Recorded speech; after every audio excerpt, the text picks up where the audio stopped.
Oke, yang mengenai penglaris ini seperti dikarbit gitu. Jadi karma baiknya berbuah lebih cepat. Tapi jangan salah, karma baiknya memang dipercepat, dikarbit gitu. Dia menerima, wah makmur, hidupnya enak. Tapi ini tidak akan berangsur lama. Sampai seberapa banyak sih karma baiknya dikarbit terus? Pasti ada momen, ada kondisi karma buruknya berbuah yang besar. Sekalinya berbuah, itu mohon maaf, beratnya minta ampun. Dia bisa mengalami, aduh, kepahitan, keterpurukan yang bisa bertubi-tubi, yang akhirnya membuat dia tuh seperti maju kena mundur kena, mau ke kiri kanan pun dia nggak bisa. Dia kayak harus udah jalanin kehidupan penderitaan pahit itu, yang misalkan uh, bisa setahun 2 tahun, tapi karena dia karbit karena baiknya yang bisa sampai 10 tahun 15 tahun. Nah, ketika menjelang hari tua, dia mengalami penderitaan yang luar biasa. Jadi seperti turunnya drastis yang tak bisa dibayangkan lah kayak gitu.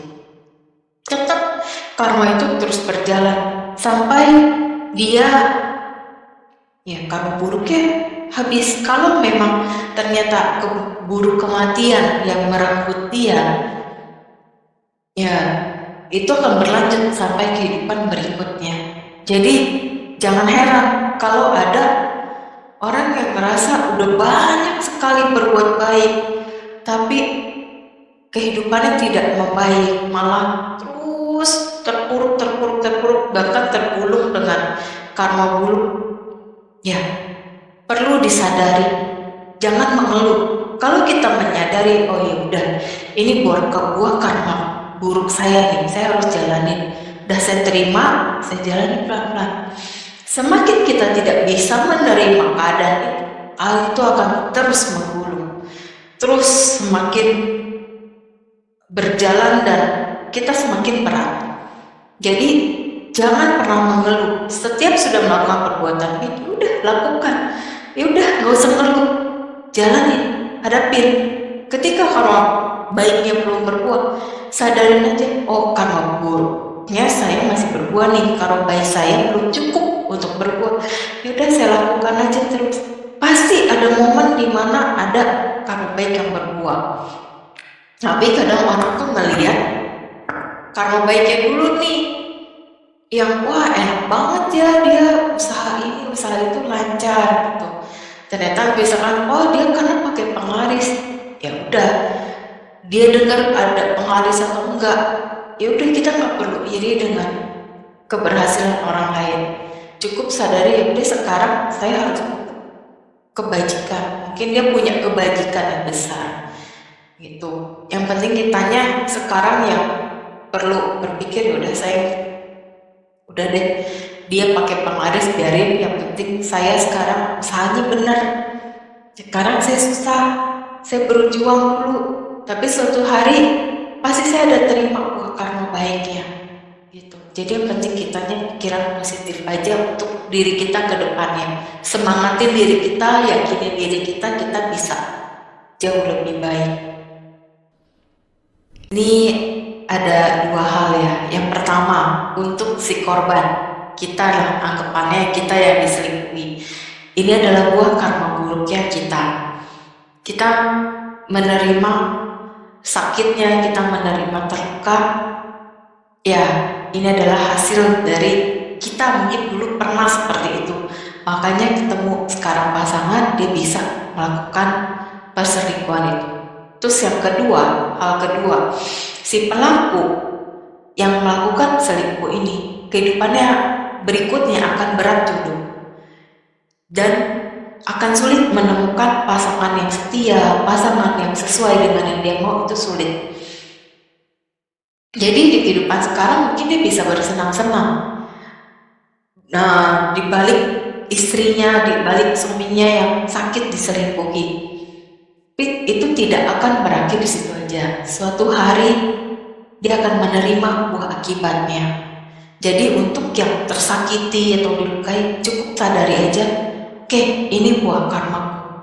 Memang terluka itu tidak mudah, tidak mungkin hilang. Pasti terus terbayang-bayang apa yang dia lakukan, apa yang pernah dia sakiti terhadap kita. Tapi kita sekarang fokus dengan tujuannya kita. Kita fokus, sekarang saya fokusnya untuk diri saya, anak-anak, dan keluarga. Dia berubah tidak berubah itu urusan dia. Dia yang terima karmanya sendiri. Dia berubah bagus. Dia gak berubah, udah yang menderita pasangan kita sendiri. Seperti yang tadi saya katakan, yang tidak berubah, yang menyesal di kemudian hari. Bukan kita yang menyesal di kemudian hari.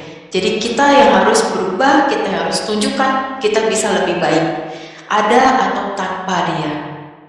Kalau untuk seperti itu, kita kondisiinnya, kalau dalam hal perjodohan ya, itu bisa kita berdana bunga untuk altar wihara atau altar dewa-dewi gitu. Terus ya kita bertekad aja, semoga dengan kebajikan ini ketemu dengan pasangan yang tepat. Kan hanya bertekad, bukan meminta. Beda lainnya dengan meminta. Gitu. Kalau meminta kan, aduh dewa tolong dong ketemuin saya gitu. Nah, ini kan kita nggak meminta. Semoga dengan kondisi kebajikan yang sudah dilakukan ini, saya bisa bertemu dengan pasangan yang tepat. Terus juga misalkan tahu nih ada kenalan cewek single, cowok single, terus kita tahu dia nggak cocok buat kita, tapi dia cocok sama teman kita atau ada orang lain. Yang coba kalau bisa dikenalin jadi itu kan bagus, itu juga nanam karma baik loh, jadi mak comblang gitu.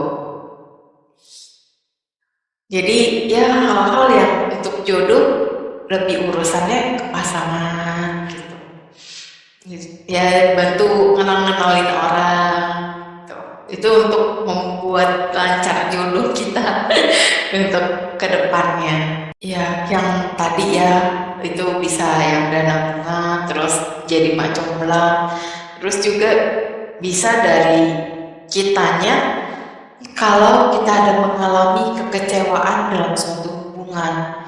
Kita juga jangan sembarang janji atau mengucap udah deh, semoga di kehidupan berikutnya atau saya ke depannya kalau nggak ketemu yang cocok, saya udah nggak mau punya pasangan lagi. Nah itu juga hati-hati, karena ada juga orang yang karena dia kapok sama pasangan yang sebelumnya, dia kayak ngomong gitu, walaupun hanya sekedar ngomong sembayang, sekedar curhat gitu sama dewa, tapi kan secara tidak langsung itu tersimpan di arus batin. Kalau udah tersimpan di arus batin, mau cowok sebaik apapun di depan dia, ngerasa enggak lah, gak mau. Tapi kan di satu sisi dia kadang ingin gitu, pengen tuh punya pasangan, pengen tuh berumah tangga, tapi ntar ketemu lagi cowok yang baik, cowok yang gimana, muncul lagi perasaan enggak lah, ngapain gitu. Jadinya itu karena masuk ke arus batin, akhirnya keblok sendiri. Jadi yang penting di kitanya kalau sudah mengalami kapok dengan salah satu pasangan, udah gak usah ngucap apa-apa, cuma berdoa aja, lakukan perbuatan baik, selalu kondisikan hal-hal positif untuk diri kita ke depannya. Jadi hati-hati, ngeluh itu juga bisa masuk ke arus batin, membuat diri kita sendiri yang menderita tanpa kita sadari. Jadi di kehidupan ini kita tuh nggak hanya satu jodoh, karena kehidupan yang kita jalankan sudah berulang kali, sudah jutaan bahkan miliaran kali, sehingga apapun yang terjadi di kehidupan lalu dengan sekarang semuanya saling berkaitan. Begitu juga pasangan. Ada pasangan yang beberapa kehidupan kita nggak selalu sama, ada yang ganti-ganti. Terus bisa di kehidupan ini ketemu yang dulu mantan suami kita, yang dulu koko kita, yang dulu adik kita, yang dulu ayah kita, yang dulu ibu kita, dan banyak macam. Jadi ketika di kehidupan sekarang kita tidak menjadi saudara dengan mereka semua ini, tentu bisa tiba-tiba ketemu ada perasaan khusus yang dirasa, aku baru ketemu dia tapi kok rasanya nyaman sekali ya, kok rasanya kayak udah kenal lama ya gitu. Dan ini membuat aku enak gitu, baik, nyaman. Nah itu kalau mau dijalankan ya silakan. Entah dulu dia siapanya kita, tapi kita merasa nyaman, merasa ini baik, jalani dulu.